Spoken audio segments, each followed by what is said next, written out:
Hello, instructions for customer order groups. Please open the attached workbook. So we have one worksheet that has lots of rows. You scroll down, there are 92. Control Home will take you back to the top. And we should put it in a table, so format as table. And it should show you A1 through G92, which is perfect, but make sure you tell it that my table has headers and click OK.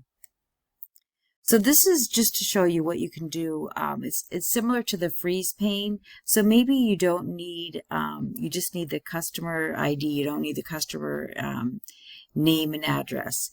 So I'm going to select B and column C.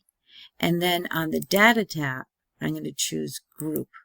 And it groups those two together. I'm going to keep city, but I'm going to select D, E, and F. E and F. I want to group those two. So I've grouped those two. So it's showing all of them. So what I can do now is if I click the minus, it's going to hide those two that I grouped together. And if I click the minus here, the other group was the BC, and it'll hide that. So I only am looking at A, D, and G. And if I wanted to bring back that group, I could, or I wanted to bring that the other group back.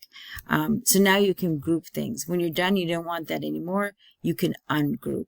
But if, as the submission here, I'd like to see the group so that when I minus it, it'll take away C and B and C, and it'll also now take E and F.